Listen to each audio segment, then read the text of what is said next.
Welcome back to our channel, Zero to English, the podcast dedicated to helping you achieve fluency one practical conversation at a time. We break down real-world English so you can speak confidently in any situation.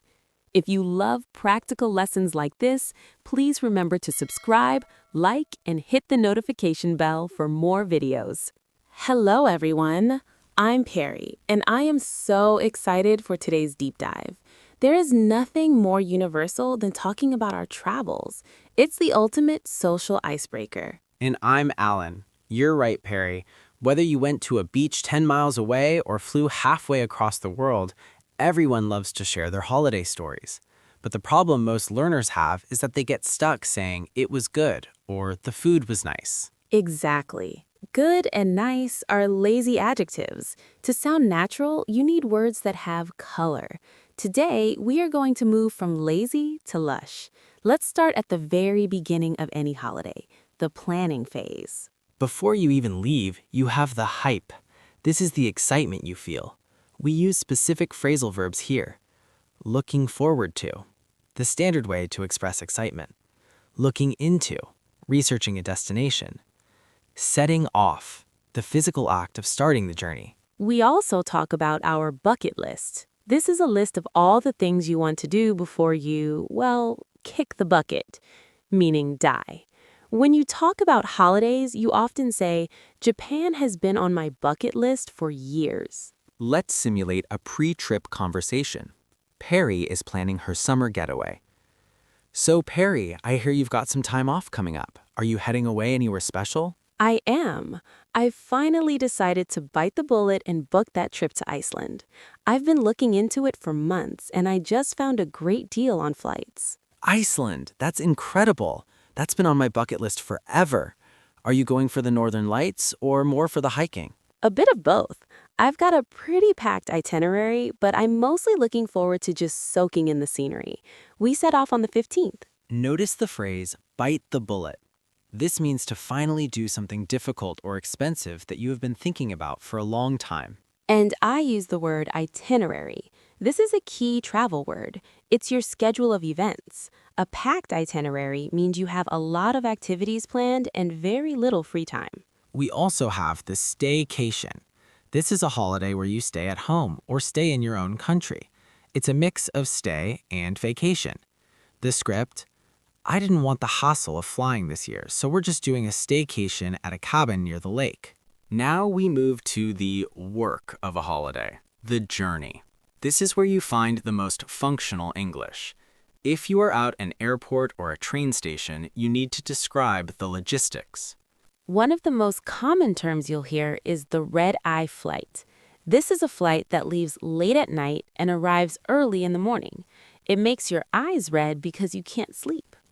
Then we have the layover or stopover. This is when you have to wait in a middle city before catching your final flight. The script: I got a cheap ticket to Rome, but it has a 6-hour layover in Dubai.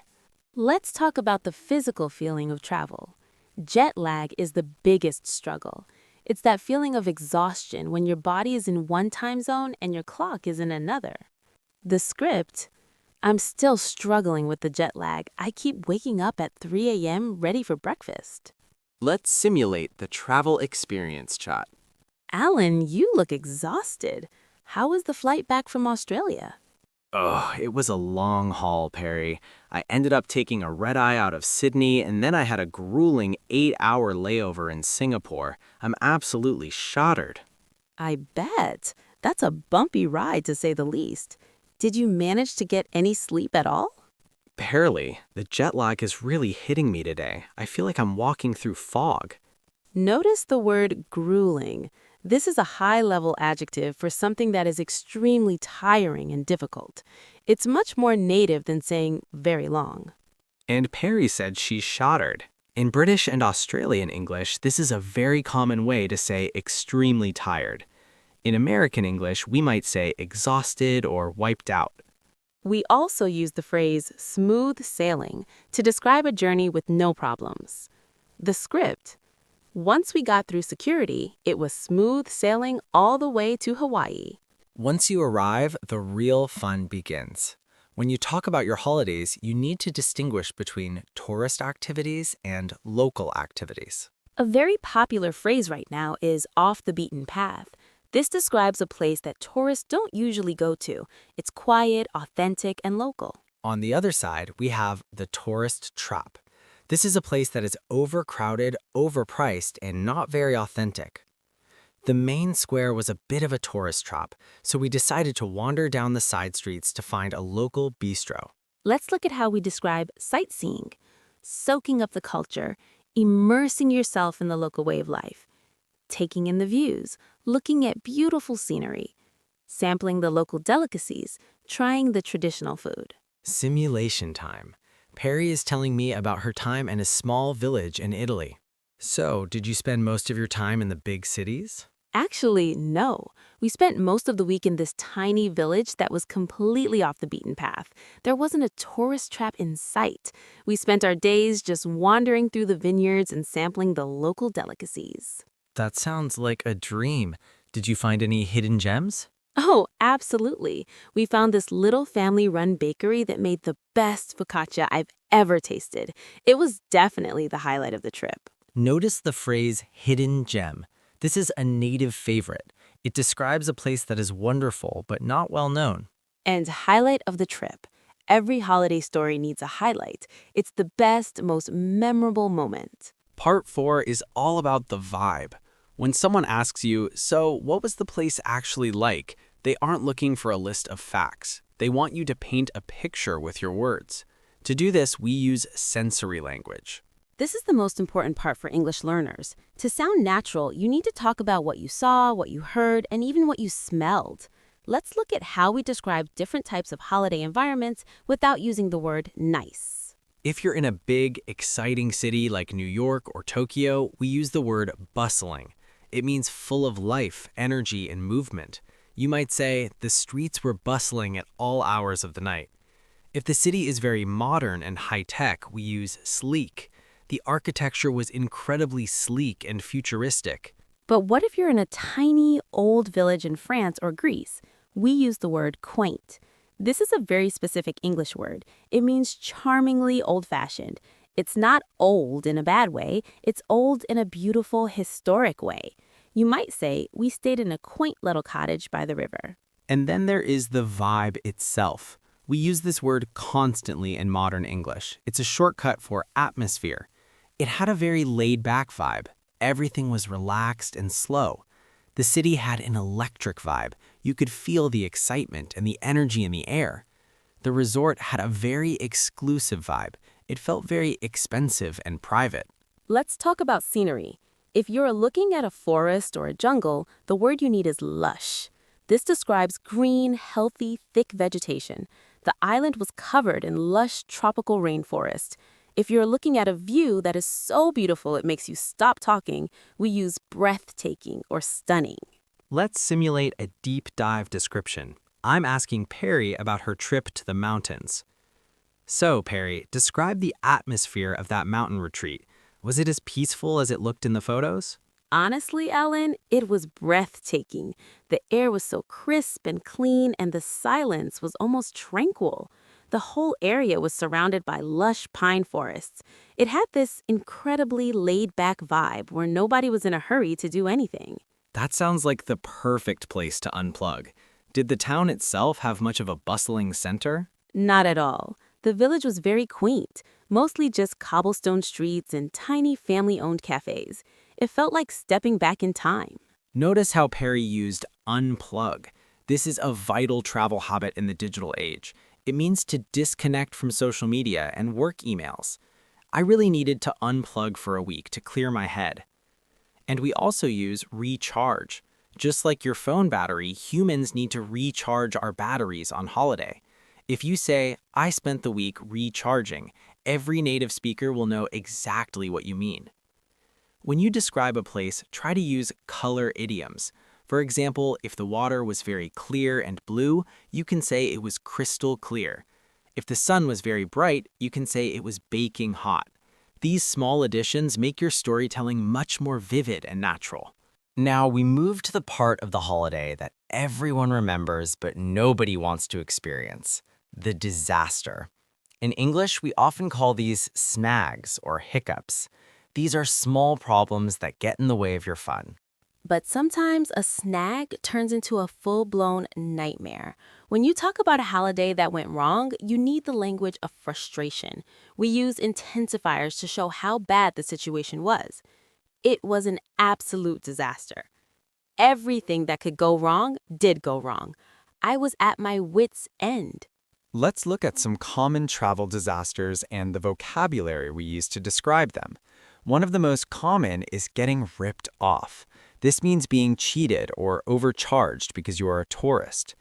I paid $50 for a taxi ride that should have been 5. I totally got ripped off.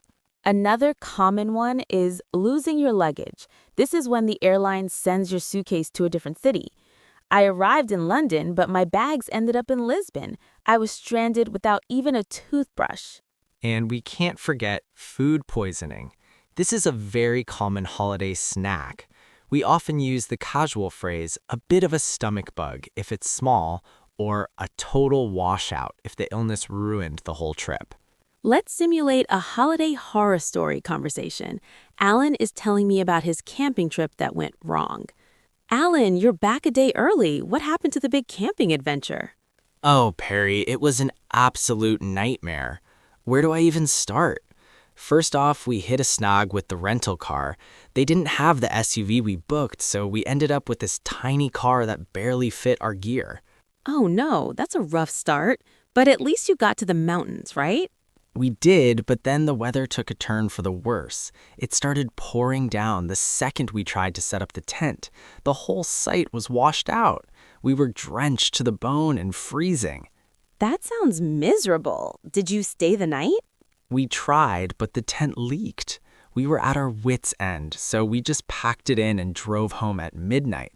It was a complete debacle. Notice the word debacle. This is a great high-level word for a total failure or disaster. And Alan used the phrase, packed it in. This is an idiom that means to give up or stop doing something because it's too difficult or unsuccessful. We also use the phrase silver lining. This means finding one good thing in a bad situation. The weather was terrible, but the silver lining was that we found a really cool indoor museum instead. If you have a disaster, you might need to use the customer complaint skills we learned in our previous episodes. You might say, I'm extremely disappointed with the service. This is not what was advertised. I'd like to request a partial refund for the inconvenience. Even though travel disasters are stressful, they usually make for the best stories later. In English, we have a saying, bad for the trip, good for the story. We have reached the final part of our 10,000-word holiday masterclass. This is the landing. The feeling you have when the suitcases are unpacked, the laundry is done, and you have to go back to your normal life. In English, we call this transition back to reality. It's the moment the magic of the holiday ends and the real world begins again. We often talk about the post-holiday blues. This is that slight feeling of sadness or lack of energy you have when you realize you have to wait another year for your next big trip. To describe how we feel after a trip, we use words like refreshed. You have new energy. Rejuvenated. You feel younger or more alive. Wiped out. You had so much fun that you are actually exhausted. Culturally enriched. You feel like you learned a lot about the world. When you return to work, your colleagues will ask, "How was it?" You need a summary phrase. It was just what the doctor ordered. This means it was exactly what you needed for your health or happiness. It exceeded all my expectations. It was even better than you thought it would be. It was a once-in-a-lifetime experience, something so special you will probably never do it again. Let's simulate the back at the office conversation. Welcome back, Perry. We missed you around here. How was the big trip to Iceland? Did it live up to the hype? Thanks, Alan. Honestly, it exceeded all my expectations. It was stunning. I feel completely rejuvenated, although it's definitely a bit of a shock being back to the grind today. I can imagine. The post-holiday blues are no joke. Did you manage to see the Northern Lights? We did. It was a once-in-a-lifetime experience. I'm still processing it all, to be honest. But now I've got a mountain of work to get through, so the holiday feels like a distant memory already. Notice the phrase back to the grind. The grind is a casual way to describe the daily routine of work or study. It sounds a bit heavy, which perfectly describes the feeling of the first day back after a vacation. And I said I'm processing it all. We use this when an experience was so big or beautiful that we are still thinking about it and trying to understand it. One last habit of holiday English is the recommendation. People will ask, should I go there? I'd highly recommend it. It's a must-see. I'd give it a miss. This means you don't recommend it. Travel changes us. It opens our minds and gives us new stories to tell. We hope this 10,000-word journey has given you the vocabulary to share those stories with the world. Remember, the best way to learn these words is to use them. Even if you haven't been on holiday recently, practice by describing your dream holiday. Thank you so much for spending this time with us today. We're so proud of your progress in English. Stay curious, keep exploring, and keep speaking. We'll see you in the next episode. Goodbye for now. Farewell.